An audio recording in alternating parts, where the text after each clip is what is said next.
ये भी बेसिकली आपके एरिस्टोटेलियन प्ले से बिलोंग करता है। तो ये सारे के सारे इसमें नहीं आएंगे, आप चाहे तो इसके बारे में लिख लीजिए। जो एंटिन ऑट्रॉट है that is theatre of duality.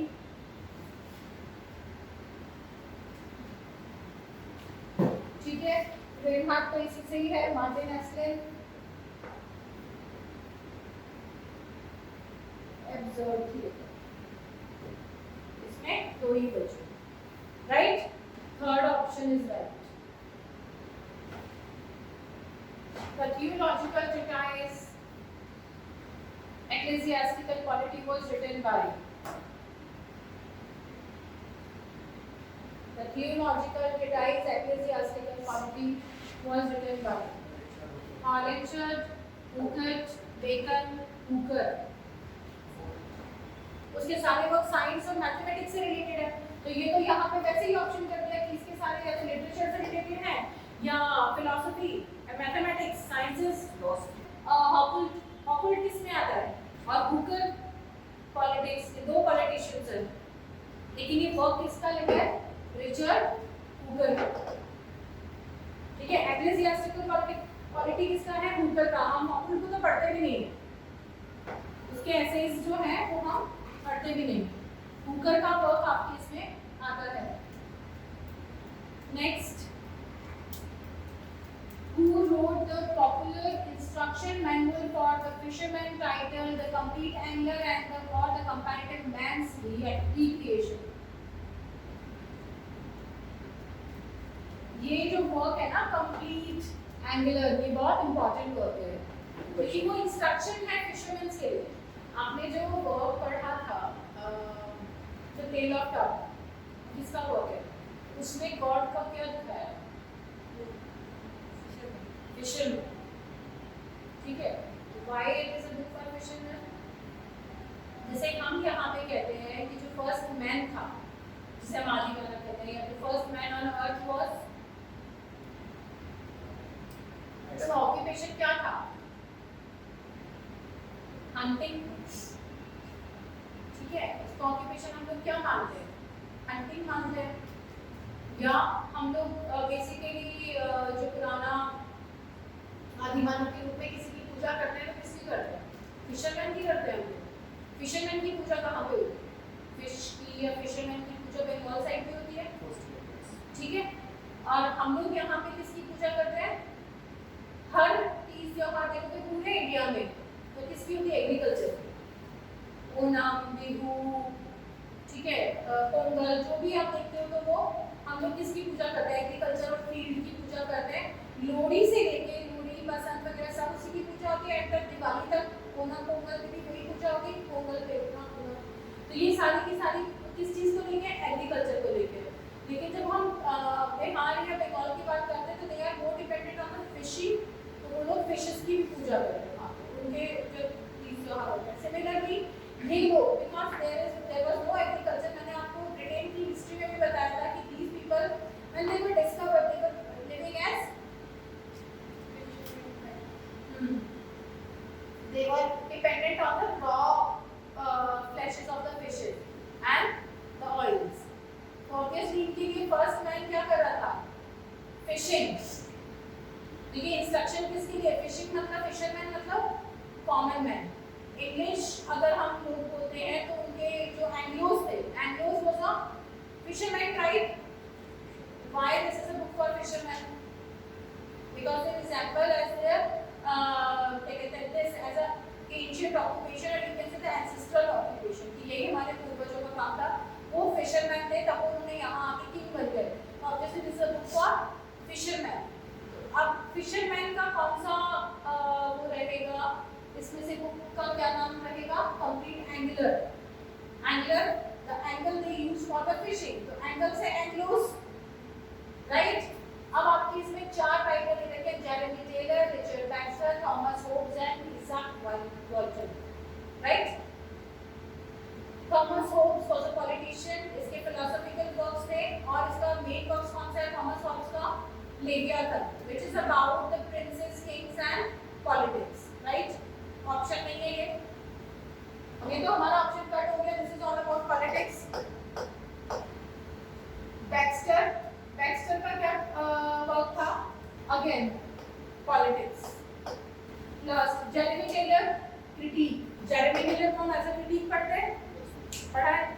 नहीं याद है, good. Jeremy Keller as a critic and Isaac Walton is the answer. Complete angular work he Isaac Walton का है, ये आप ध्यान रखें. Next, what did Matthew Arnold imply with Hebraism in his Culture and Anarchy? Culture and Anarchy में उसने इस तरीके की कितनी टर्म्स दी है, उसने सोसाइटी के कितने पार्ट्स बताए हैं. एक तो Hebraism,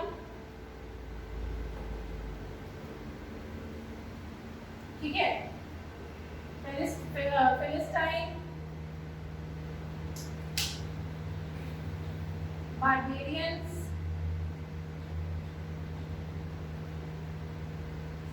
and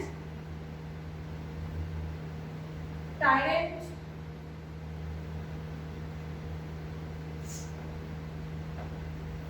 उसने हिब्रिज्म किसके लिए बोला है? टायरेंट्स तो नहीं बोला उसने बेसिकली, इट्स anarchy, anarchist. ये चार टर्म्स दिए उसने. हाँ, और फिलहाल उसने सोसाइटी के ये चार पार्ट बताए: anarchist, Hebraism, this Palestine and barbarism.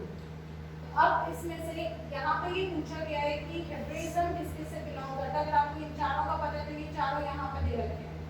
Rational outlook किसका होगा? Intellectual autonomy, barbarian. Intellectual autonomy, anarchist. pragmatic attitude, Philistine, and moral education, Hebraism. ठीक है, Hebraism, one who gets suitable in all the kind of education. Pragmatic attitude का मतलब one who learn things from their surroundings, that is Philistines. ठीक है. Barbaric, one who guided by their own ration, their own intellectual, and they doesn't get moved by the religious concepts. One who has nothing to do with the society, social norms, but they use their own intellect. उसने barbarian किसको कहा है? जो immoral या atheist है, उन्हें क्या बोला है? They are barbarians. It doesn't have anything to do with morality. Then anarchists, those who are intellectual. Anarchists, those who are intellectual, they know that they are intelligent and they are using it to guide people. They are anarchists. And Hebraism, who are moral educated. ठीक है? Who believe in religion, who take like इसकी philosophy क्या थी? Art for life's sake. तो इसने इसके लिए इसने statement भी दिया था. The literature which doesn't talk about morality is not worth reading. जिसमें morality की values की बात ना हो, उस literature को हमें नहीं पढ़ना चाहिए, वो किसी काम का नहीं. So obviously he was more guided by morality. ठीक है?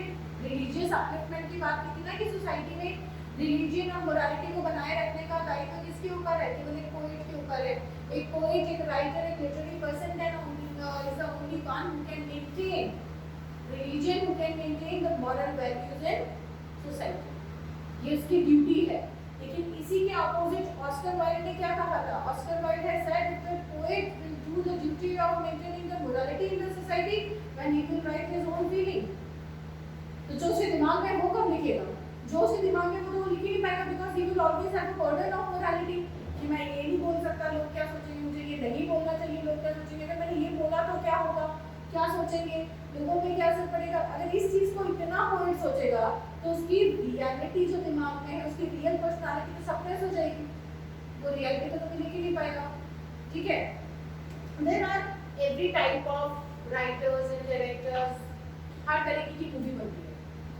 आज भी हो सकता है कि कोई राइटर है, आज भी हो क्या सकता है, आप देखेंगे कि काफी सीरियल्स बन रहे हैं श्री कृष्ण या जय महादेव शिव शंकर के ऊपर, कृष्ण के ऊपर, किसी और भगवान के ऊपर सीरियल चल रहे आ रहे रेगुलर, आप देख रहे हो उस चीज को, तो कुछ उनके बारे में भी लिख रहे हैं, गॉड्स के बारे में, मोरालिटी के बारे में, जो चाहते हैं कि आज की जनरेशन को इन वेद, कुरान या गॉड की जो भी हिस्ट्री है उनके बारे में पता होना चाहिए. तो they are making things on these ideas, and there are few writers who are talking about like young generation, जिन्होंने गर्ल्स हॉस्टल लाइफ या छिछोरे टाइप की मूवीज भी बनाई है.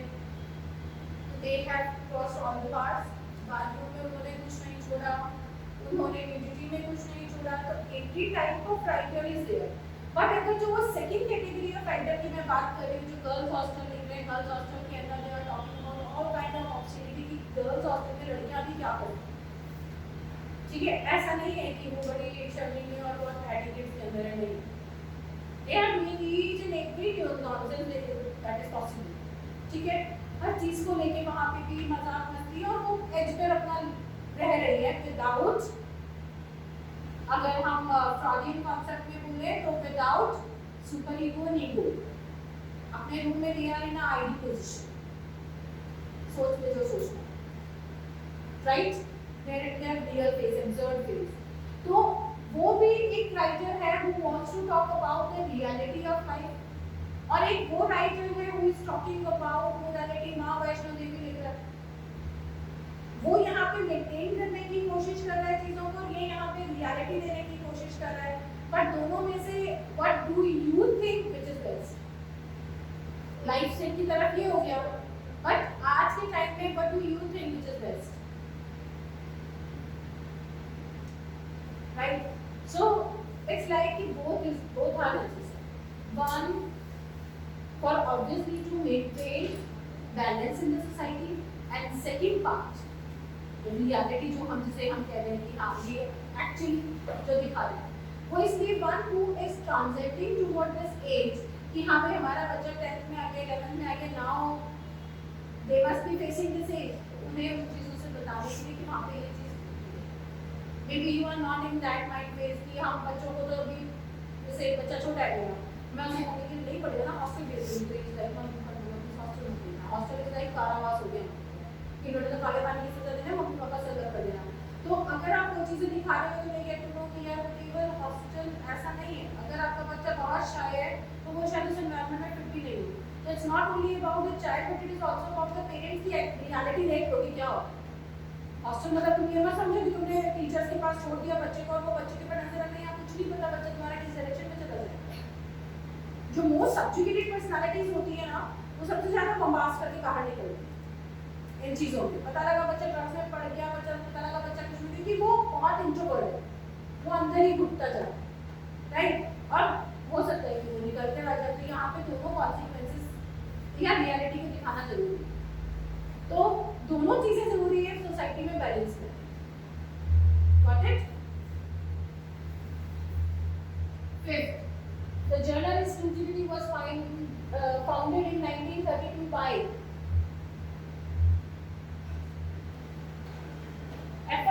Scrutiny.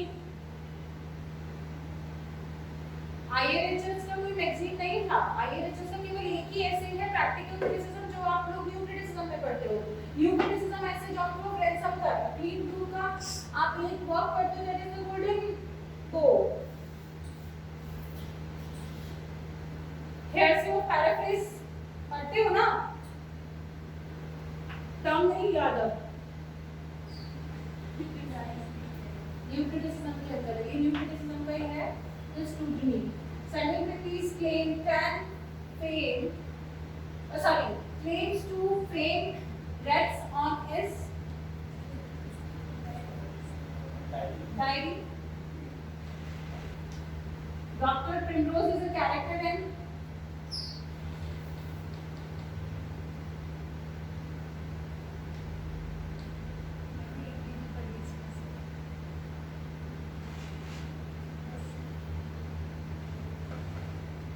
Vicar of Wakefield, Oliver Goldsmith.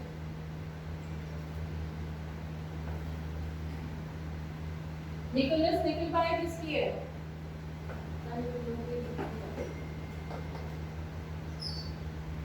Nicholas Nickleby, Charles Dickens, Adam Beed,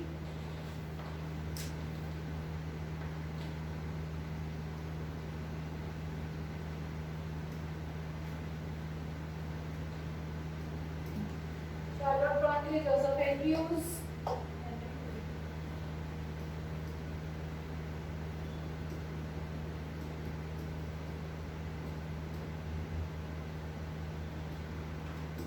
Henry Fielding,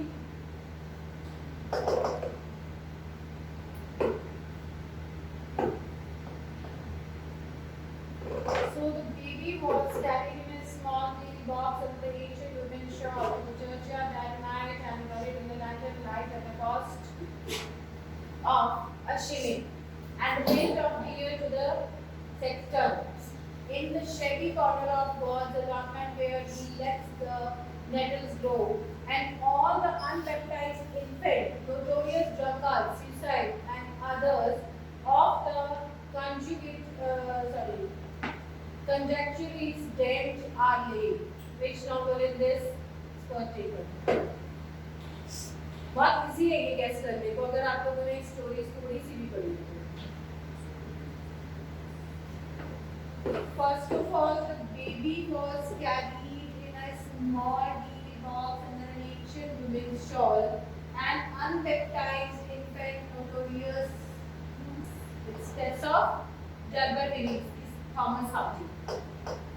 इसमें test का जो child था, because he doesn't have the father name, so that was unbaptized and it was dead by mistake. तो उसी के खुद के ऊपर ही मर्डर का चार्ज लगा दिया था और क्योंकि उसको मर्डर का चार्ज लगाया गया था इसीलिए उसको क्रिमेशन नहीं करने दे रहे थे. तो उसने क्या किया था, जो चर्च यार्ड का रखवाला था सेक्शन, उसको कुछ शिलिंग्स, कुछ पैसे दिए थे और उसने कहा था कि ठीक है, जो चर्च के बिल्कुल पास में जो गार्डन लगा रखा है जहाँ पे हम लोग इस तरीके की डेथ को जो अनरिकॉग्नाइज्ड बॉडी होती है, सुसाइड होते हैं, मतलब सिंपल बॉडीज को देते हैं, वहाँ पे आप कर सकते हैं. तो बस इसने प्रॉपर क्रिमेशन के लिए अपने बच्चे को वहाँ पे कर दिया था, जो ये अपने पुराने शॉल में लपेट के लेके गई थी, because she doesn't have the money for coffee. ठीक है.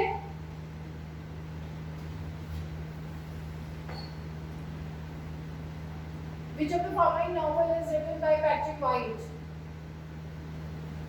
Right, Beloved Country, African, Ellen Page का. बीबी सेक्टर पढ़ने को भी कहा था मैंने इसका कि बीबी सेक्टर पढ़ लेना. That is Patrick White. Handmaid's Tale, Margaret Atwood का. ठीक है. Stone Angel, Lawrence Sheep, Carol Sheep. उसी का नहीं, दोनों अलग अलग. स्टोन डायरीज उसका है, ये लॉरेंस मार्गरेट लॉरेंस का. स्टोन डायरीज नहीं पता क्या है, मार्गरेट लॉरेंस का स्टोन एंजल.